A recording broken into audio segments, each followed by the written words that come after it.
بسم اللہ الرحمن الرحیم وبہ نستعین اما بعد۔ عزیزان گرامی، یہ دوسرا ویڈیو ہے وسیم رضوی کی پٹیشن کے تعلق سے۔ اس میں مجھے آپ سے مختصراً یہ عرض کرنا ہے کہ قرآن کریم کیوں نہیں مٹایا جا سکتا، قرآن کریم کیا چیز ہے اور ہمیں یہ کتاب کیوں دیا گیا ہے۔ میں آپ کو بتاتا چلوں کہ قرآن کریم یہ رب کائنات کا ایک پیغام ہے جو اللہ تعالیٰ نے اپنے پیارے حبیب سرور دو عالم صلی اللہ علیہ وسلم کو دیا ہے۔ اس پر ایمان لانا واجب اور ضروری ہے، اس کے بغیر کوئی مسلمان نہیں ہو سکتا۔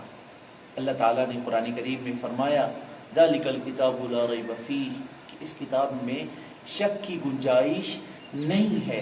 ھدی للمتقین، یہ پرہیزگاروں کے لیے ہدایت والی کتاب ہے۔ اس کے بعد اللہ تعالیٰ نے فرمایا ایک آیت کے بعد تیسری آیت میں سورہ بقرہ آیت نمبر 3 میں فرمایا والذین یؤمنون بما انزل الیک وما انزل من قبلک وبالآخرۃ هم یوقنون، کہ یہ ایمان والے اس کتاب پر بھی ایمان رکھتے ہیں اور اس کے علاوہ جو کتابیں اللہ نے نازل کی ہیں ان پر بھی یہ ایمان رکھتے ہیں۔ پچھلی کتابوں پر اجمالاً کہ وہ کتابیں اللہ کی طرف سے نازل کردہ ہیں، اللہ نے اپنے پیارے پیغمبروں پر نازل کی ہیں، لیکن یہ قرآن مقدس یہ اس پر تفصیلاً ایمان لانا ضروری ہے، کیونکہ پہلی کتابیں یہ منسوخ ہو چکی ہے قرآن مقدس کی وجہ سے۔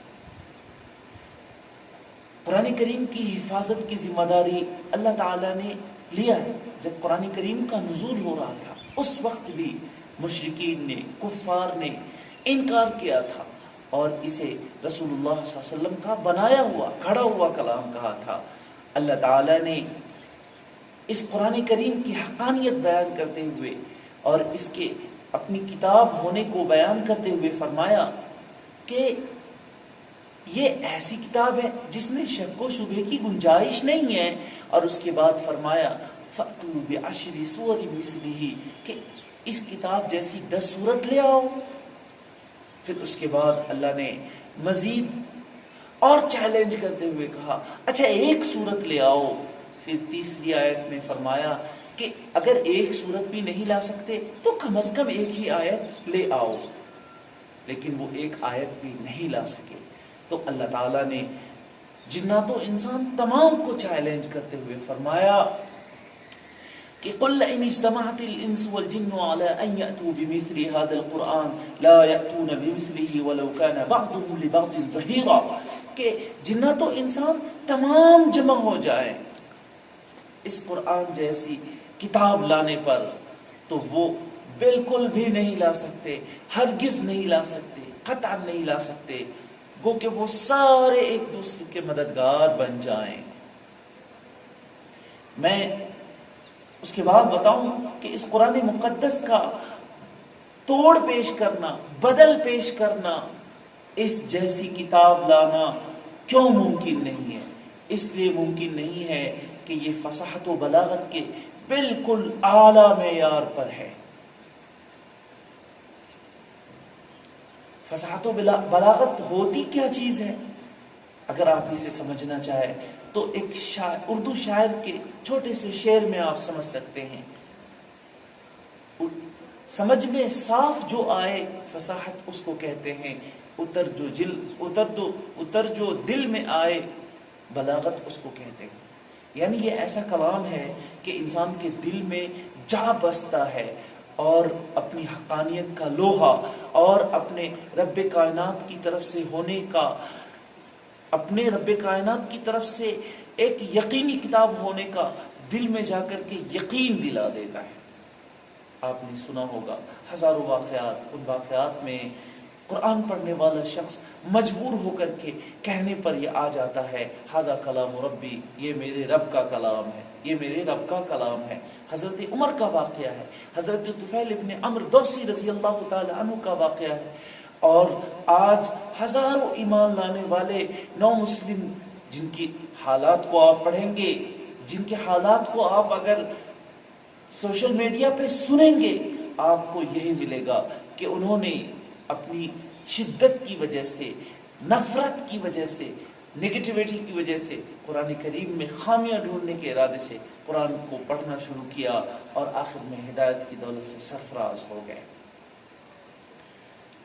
میں آپ کو بتاتا چلوں کہ یہ جو انہوں نے، اس بدبخت نے جو عرضی ڈالی ہے، پٹیشن ڈالی ہے، اس پٹیشن ڈالنے سے کوئی فرق نہیں پڑے گا، کیونکہ سپریم کورٹ گو کہ سپریم کورٹ ہے، وہ عالمی سپریم کورٹ نہیں ہے، وہ انڈیا کی سپریم کورٹ ہے۔ اس کا دائرہ محدود ہے، اس کے قوانین صرف انڈین پیپل پہ نافذ ہوں گے، انڈین لوگوں پر نافذ ہوں گے، اس سے باہر نافذ نہیں ہو سکتے۔ آپ کو جان کر حیرانی ہوگی کہ دنیا میں 1 بلین یعنی 1 ارب لوگ رہتے ہیں، اور اس کا 1/3 حصہ 33 یا 35 کروڑ لوگ ہی ہندوستان میں مسلمان رہتے ہیں۔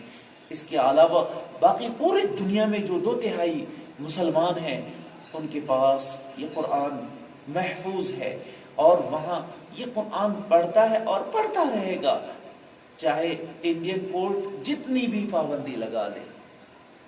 پھر اس نے اپنی پٹیشن میں یہ مطالبہ کیا تھا کہ قرآن کریم کی تعلیم پر پابندی لگا دی جائے، تو کیا اس کے تلاوت پر بھی پابندی لگا دی جائے گی؟ تلاوت کے ذریعے سے ہم اسے محفوظ رکھ سکتے ہیں۔ ایسے ہی قرآن کریم کے آج محفوظ رکھنے کے ہزاروں اسباب ہیں۔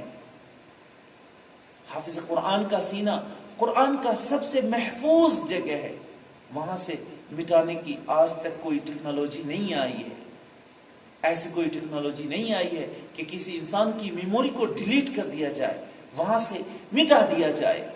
آج ایک نہیں، ہزاروں نہیں، لاکھوں بلکہ کروڑوں کی تعداد میں دنیا کے مختلف حصوں میں، خود ہندوستان کے مختلف حصوں میں، بلکہ مسلمان کے اکثر گھرانوں میں آپ کو ایسے لوگ مل جائیں گے جنہوں نے اپنے سینوں میں قرآن کو محفوظ رکھا ہے۔ قرآن کریم کی مٹانے کی 1-2 بار نہیں، لاکھوں کروڑوں بار کوششیں ہوئی ہے۔ تاتاریوں کا فتنہ اتنا عظیم فتنہ کہا جاتا ہے کہ آج تک ویسا فتنہ، بعض محققین کی رائے ہے کہ آج تک اتنا بڑا فتنہ نہ آیا ہے اور نہ آئے گا۔ انہوں نے کیا کچھ نہیں کوشش کی۔ بغداد میں تقریباً 30 دنوں میں 18 لاکھ مسلمانوں کا قتل کیا، وہاں کی مسجدوں کی بے حرمتی کی گئی، ایک مسلمانوں کو مٹا دیا گیا، اور دنیا میں تقریباً 1 کروڑ انسان کا انہوں نے قتل کیا۔ لیکن کیا اسلام مٹ گیا؟ قرآن مٹ گیا؟ نہیں مٹا، بلکہ خود اللہ تعالیٰ نے انہیں ہدایت دی، پھر وہ کعبہ کے پاسباں بن گئے، قرآن کے محافظ بن گئے۔ اسی کو ڈاکٹر علامہ اقبال نے اپنے شعر میں کہا ہے آیا یورش تاتار کے افسانوں سے، پاسباں مل گیا کعبے کو صنم خانے سے، وما علینا الا البلاغ۔